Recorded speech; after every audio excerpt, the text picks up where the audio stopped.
कहता है किसी को मंजिल मिल जाती है आसानी से, किसी को मंजिलें मिल जाती है आसानी से, किसी को वक्त लगता है।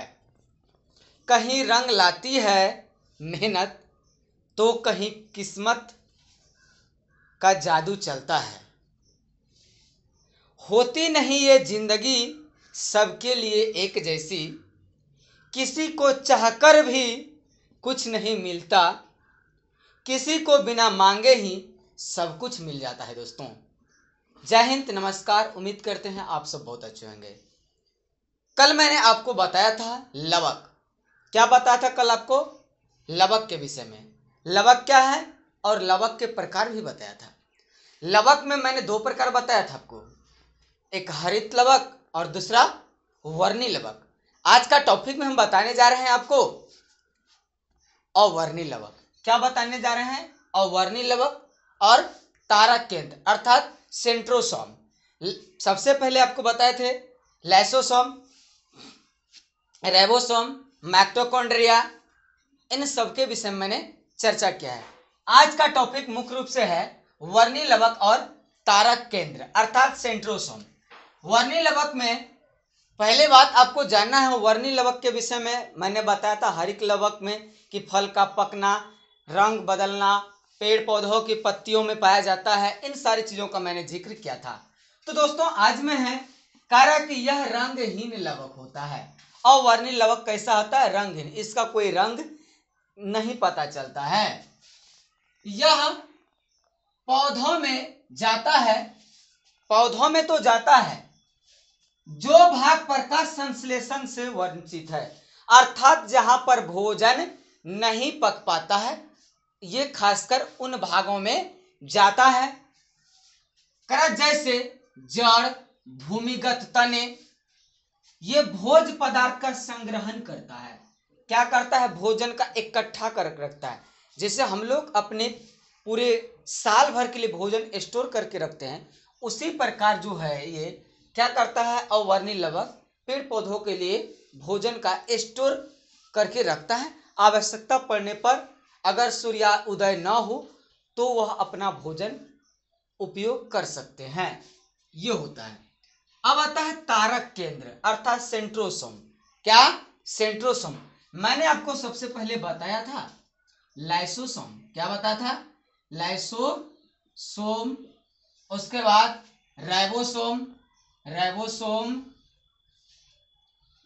माइटोकॉन्ड्रिया, माइटोकॉन्ड्रिया, इन सारी चीजों का हमने जिक्र किया था। क्या?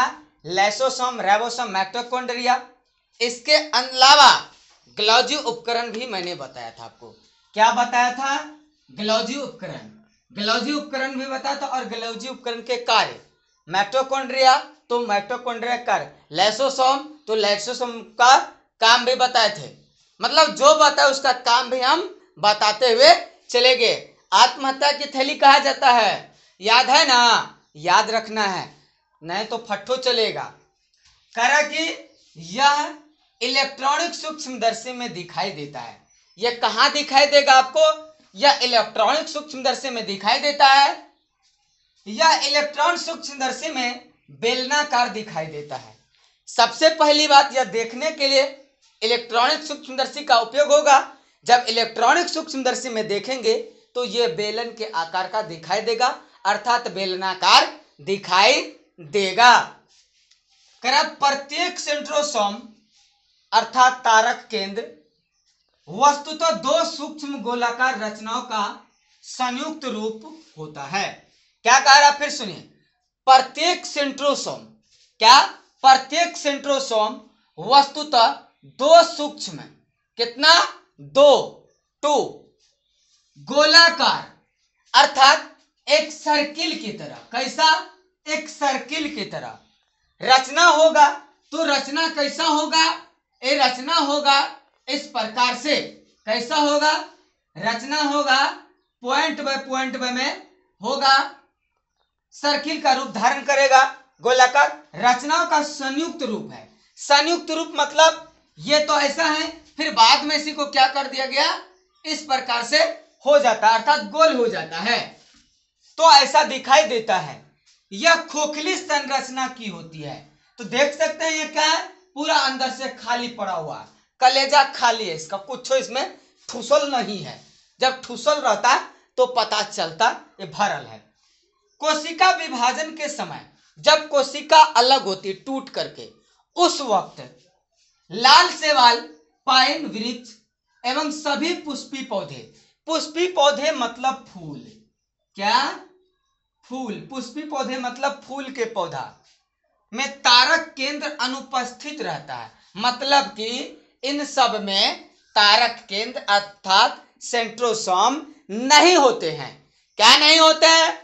जब कोशिका विभाजन होता उस वक्त, या फिर शैवाल पाइन या फिर पुष्पी पौधों में, इन सब में उपस्थित नहीं होते, यानी कि इसमें होते ही नहीं है।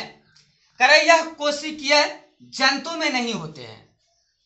कहाँ नहीं होते हैं? यह कोशिकीय जंतु में नहीं होते हैं। जैसे अमीबा, कहां पर?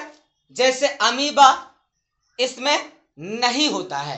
दोस्तों आपको पूरा जानकारी हम इसी प्रकार से लेकर के आएंगे, लेकिन आप लोग ध्यान नहीं देते हैं तो ठीक बात नहीं है। ध्यान देना बहुत ही जरूरी होता है। कशाभिका और पक्षमाभिका, क्या? कशाभिका और पक्षमाभिका, इन दोनों में अंतर आपको पता करना है कि आखिर दोनों में डिफरेंस क्या है, दोनों के बीच में अंतर क्या है। पहले जानना है कशाभिका क्या है। कह रहा है कि कशाभिका में इसकी संरचना लंबी और चाबुक की तरह होती है। कैसी होती है? लंबी। जैसे देख सकते हैं ये क्या है, एक रेखाखंड है। क्या है? रेखाखंड। अब कहेगा सर जी रेखाखंड तो मैथ में पढ़ते हैं, ठीक है कोई बात, मैथ में ही सही, लेकिन अभी जानना है ये क्या है। एक लंबी संरचना की तरह होती है और चाबुक की तरह, मतलब चाबुक में एक देखे होंगे आप लोग कि एक रस्सी होता है। क्या होता है?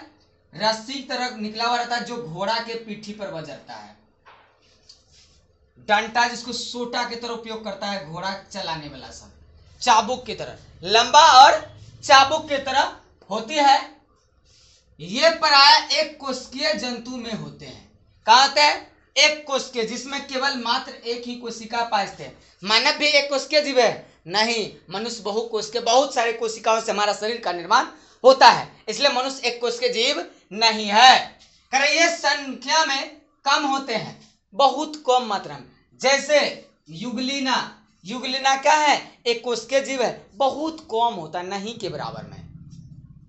करा पक्षमाभिका, करा छोटी रोमवत है जो कोशिका भित्ति के ऊपर, कहां पर? कोशिका भित्ति के ऊपर। छोटी सोमवत रोमवत है जो कोशिका भित्ति के कहां? ऊपर। जैसे यह कोशिका है, क्या है यह? कोशिका, कोशिका के ऊपर से, कहां से? ऊपर से गुजरेगा, कर कोशिका भित्ति के ऊपर एकदम शॉर्ट करके निकलेगा। सघन मतलब कि एकदम इतना घेरा हुआ रहेगा, पता चलना मुश्किल है। जैसे पैरामेशियम, पैरामेशियम देखे होंगे, प्रोटोजोआ देखे होंगे, अमीबा तो देखे ही है, नहीं देखे हैं तो देख लीजिएगा, ऐसा होता है।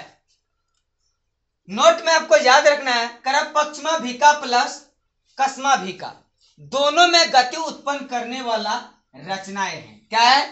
दोनों में कंपन उत्पन्न करता है। क्या उत्पन्न करता है? कंपन। वही कंपन उत्पन्न जो होता है कोशिका के कारण ही होता है।